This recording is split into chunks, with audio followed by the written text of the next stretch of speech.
Assalamualaikum warahmatullahi wabarakatuh.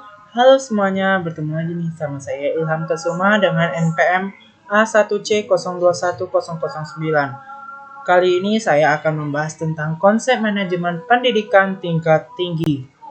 Ada 5 pembahasan yang akan kita bahas pada kali ini. Yang pertama yaitu konsep pendidikan tinggi dan perguruan tinggi. Pertama, kita akan bahas konsep pendidikan tinggi. Konsep pendidikan tinggi ada 2. Yang pertama pendidikan akademik dan yang kedua pendidikan profesional. Yang pertama pendidikan akademik. Pendidikan akademik ialah pendidikan yang diarahkan ke penguasaan ilmu pengetahuan. Yang kedua, pendidikan profesional, yaitu pendidikan yang diarahkan ke kesiapan penerapan keahlian tertentu. Dari sini kita bisa ambil perbedaan bahwa pendidikan akademik lebih berfokus kepada ilmu pengetahuan, sedangkan pendidikan profesional lebih fokus kepada keahlian tertentu. Selanjutnya yang kedua, konsep perguruan tinggi.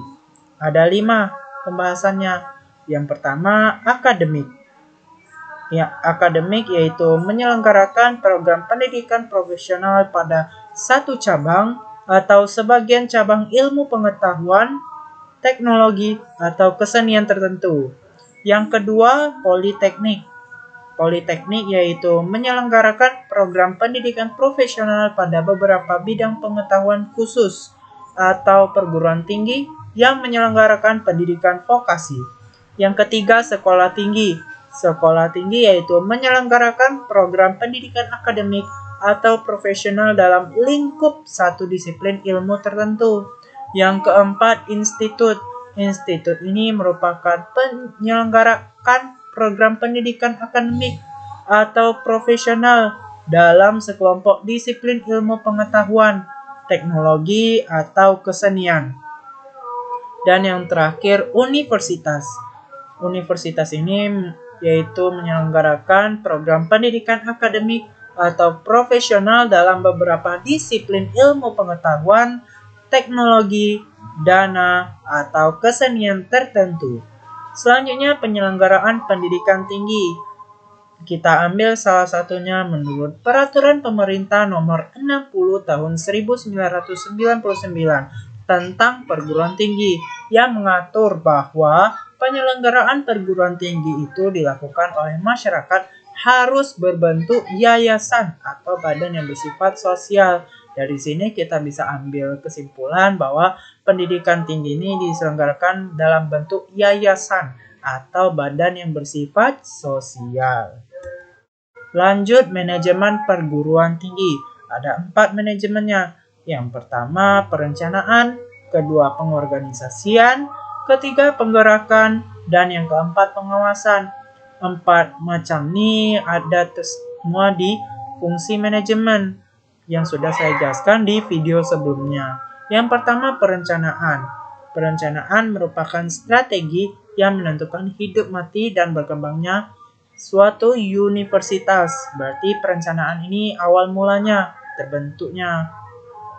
Selanjutnya pengorganisasian. Pengorganisasian ini merupakan fungsi pengisi staf yang sesuai untuk setiap tugas atau kedudukan. Pengorganisasian ini pembagian tugas istilahnya.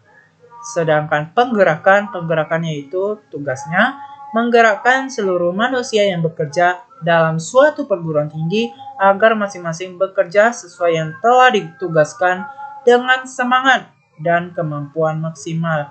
Berarti penggerakan ini menggerakkan agar orang bekerja dalam suatu perguruan tinggi yang sesuai dengan pekerjaannya. Selanjutnya pengawasan. Pengawasan ini pengamatan dan pengukuran apakah pelaksanaan dan hasil kerja sudah sesuai dengan perencanaan atau tidak. Berarti pengawasan ini mengamati istilahnya.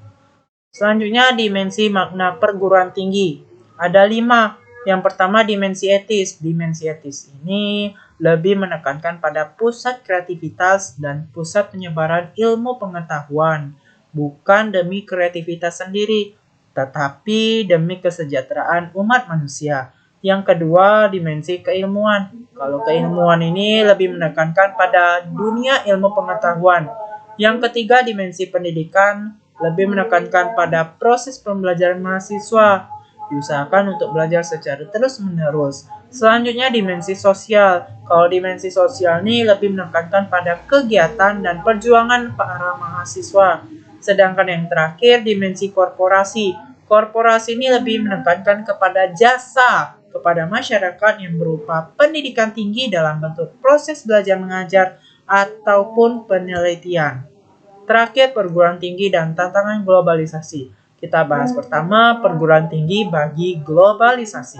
Ambil salah satunya menurut Atkinson tahun 2011 yang menyatakan bahwa globalisasi bagi perguruan tinggi merupakan kekuatan yang mengubah perguruan tinggi dari suatu institusi yang memonopoli ilmu pengetahuan menjadi suatu lembaga dari antara sekian jenis organisasi yang menyediakan informasi dan dari suatu institusi yang selalu dibatasi oleh waktu dan geografi yang menjadi suatu lembaga tanpa batasan.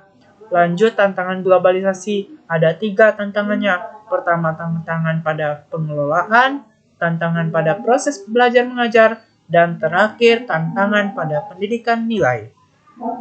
Itu saja yang dapat saya bahas pada kali ini. Lebih dan kurang saya mohon maaf. Kepada Allah saya mohon ampun. Selanjutnya saya akan membahas tentang sekolah sebagai suatu sistem. Itu saja dari saya. Sekian, wassalamualaikum warahmatullahi wabarakatuh.